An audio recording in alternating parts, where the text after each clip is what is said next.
Well, hello again. I made a decision for those of you who have been following me for years. This time around, after my long hiatus, I'm going to try to keep the videos down to 10 minutes or less. That seems to be the right amount of time. That's what, as a matter of fact, that's what YouTube started out to be, 10 minutes or less. You couldn't go over 10 minutes for a long time. And I like that 10-minute deal. I don't have time really to be watching 45 and 50 and 60-minute videos, and I'm sure a lot of you are the same. I think it would capture people's interest quicker, and they'd learn things faster. So let's see how it goes. I know some of you want longer videos, but I think the majority don't. Today we're going to talk about dashpots.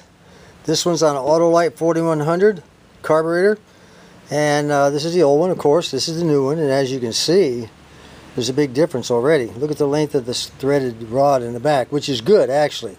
I like that. I want a little extra rod there to adjust it back and forth.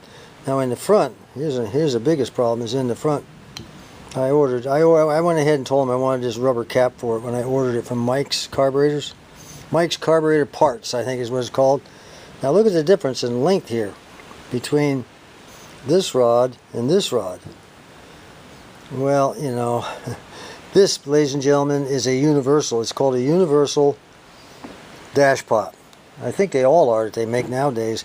And the rod is long like that because it will fit various other needs, various other engines, various other engine carburetors, that is. So what I'm going to have to do is cut it down. All I'm going to do is I'm going to take my little rotary tool with a cutting blade. I'm just going to whack it right across there, take my time, and this time I'm going to wear gloves, especially I'm going to wear a glove on my left hand because the last time I tried to do something like this, the cutting wheel jumped off and hit my wrist, made me go downtown and get 2 stitches and a tetanus shot. Well, that's not going to happen again. I have cut it off and I beveled it just a little bit, not a whole lot. I didn't put much of a bevel on, not like the original. I wanted more surface area to be touching this throttle bracket here, throttle rod bracket, and right now I've got, the way you have to adjust this is you have to compress the rod with a screwdriver or something, and then you should have about 1/8 of an inch, a little bit less than 1/8 of an inch clearance between here and the end of the rod after it's been compressed. Here's the trick. If you adjust your dashpot so the throttle goes too low, you pull up to a stop sign, there's not going to be any gas going into the engine, it's going to die out on you. If you adjust the dashpot too high, you pull up to a stop sign or a red light, it's going to want to keep pulling you forward, see? So you got to find the middle, and sometimes it takes several adjustments.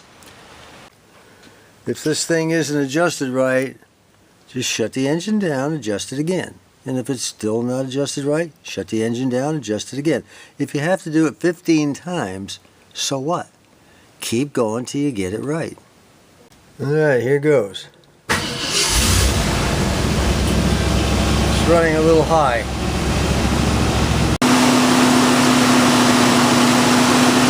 Yeah, it's a little high. It needs to be right here. Alright, what's happening now, the dashpot is screwed all the way in, but we're still running into high RPMs. So I can't screw it in any further.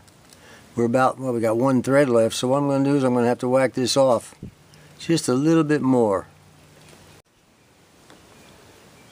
You can see how much is sticking up above the spring on the old one. That's about what we're going to have on the new one. Alright, attempt number 2, you can see I took it down just a little bit, then I went ahead and extended the throttle rod out a few threads, and then let's see what happens. I also adjusted the curb idle down a little bit. Alright, we pretty much have the same thing. Well, she's got good response, but she won't idle down.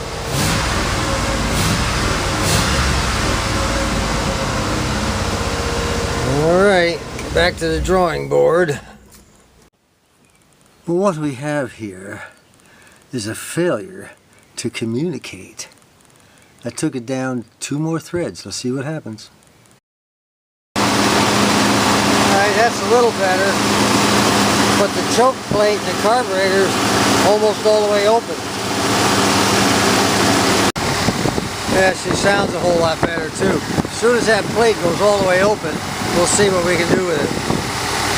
Well, I've adjusted her all the way in and the idle's gone down.